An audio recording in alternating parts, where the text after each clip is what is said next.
Moni nzela, moni kabala iloka blé wana. Iloka blé wana kabala. Iloka blé. Blé ezomona na oyo. Nde kabala blé wana kabala ngambo. Tala bato nde baoya ta mituka ta ba moto nde ebima.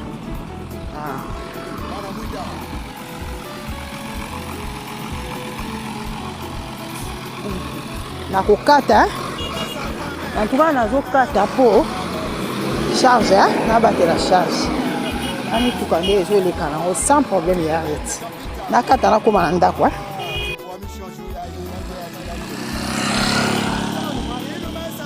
ashalo pesa yawa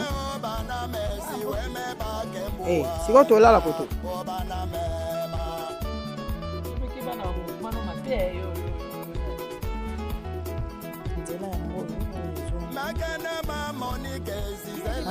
ndako yango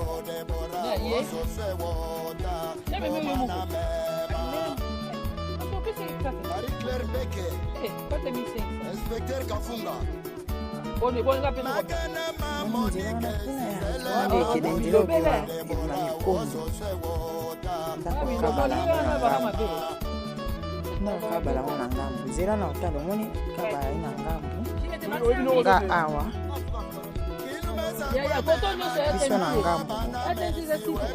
biso na ngambo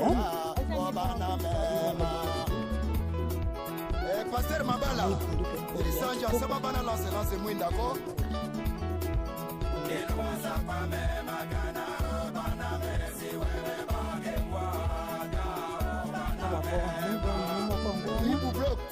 Il est si bon que Gaza, il a chèvre à Webebo.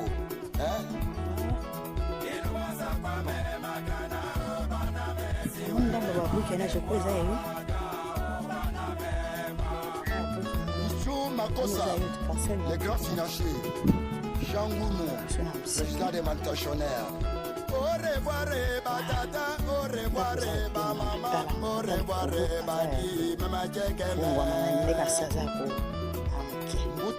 comme les amis en valeur aux amis choix qui est mataka keza ponte et mataka kiki na uso bima pala ngai ako masiko pala yo ta mituka ndezo kitati awe arrête on a essayé de bosoma mituka bo moni mutuka pembe ewe ko kitati awa sans problème awa na okele pana yo kuna ana zo bima ako ta boulevard basali ako mapana ako mapana yo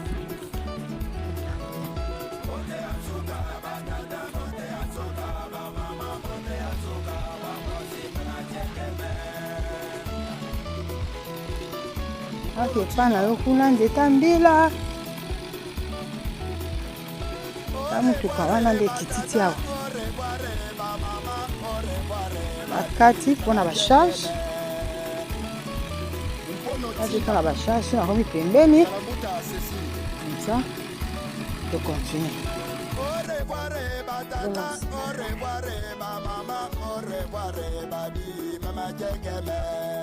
Elali Bafapa, Cécile Kifampo, Charlotte Ngaya, et Bansoba danser lancer, il est qui le beau maman.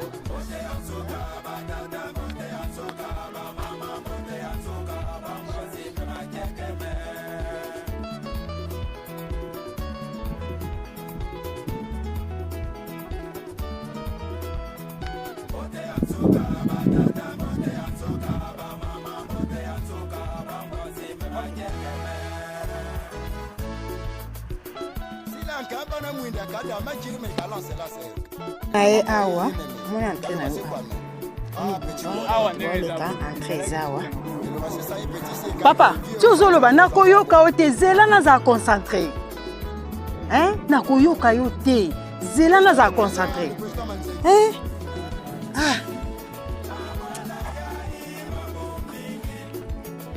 eti nayebi te nga atonga te me naomona na mosika deja ndenge aza apante omoni planche oyo ya liboso oyo namona ye akei boye namona akei boye akondima na ye te bon loko eza mise en valeur asa bandaki bon so eza te mais ndako eza otengama omoni ngambo oyo mosapi ono alakisa awa libaya oyo. Libaya so talango. Alokola apanzani na ndinga likolo, na ndinga sakondi. Oyo pe nazo ezomona. Na ndinga likolo apanzani na ndinga sakondi. Donc eza passe. Namoni pantango. Namoni kande ngolobaki. Eza na mwa défaut. Tala ngona. Na kofuta. Omwa ndi atengamia. Alikolo aza ya opanzana na sakiti. Ape na ndinga likolo apanzana ndinga se. Oaza 4 mètres. Oaza 4 mètres. On dit à 4 mètres. T'as la 4. La côte na 4. Mais à ça élevé déjà. À ça 8 briques déjà. 9e brique. 8. Alors 9 briques d'élévation. Ok. Maman Riette, bonjour. J'espère que vous allez bien. Moi également, mais il y a la grippe qui me dérange. Donc je n'ai pas une très bonne voix. Mais j'espère que vous entendez quand même. Ça, c'est votre parcelle. La parcelle, elle est là. On a encore agrandi la route. Vous voyez un peu là, la route qui a agrandi. Avec la terre jaune. Voilà. La route, elle est là. Elle est agrandie. Voilà. Ça, c'est un motocycliste qui m'attend là-bas.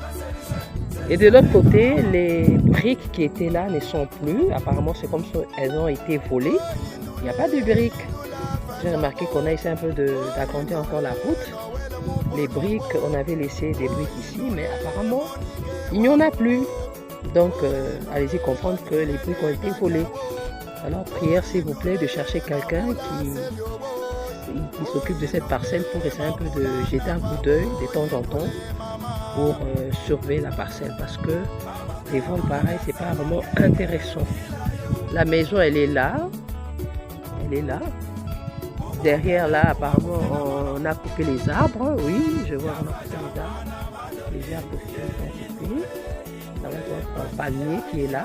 Vous avez 3 palmiers, 4 même, hein, parce qu'il y a un petit aussi qui est là, voilà. Donc, la situation, c'est ça. Voilà. Mais de l'autre côté, je vois quand même on coupe les herbes. Donc, c'est ça la situation. Moi, je viens de chez moi. Et de chez Francine aussi. Voilà.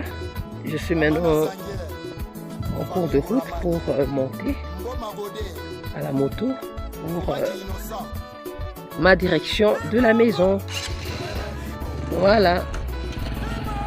Excellente soirée. Espérons nous revoir un jour si Dieu le veut. Merci. Bonne soirée.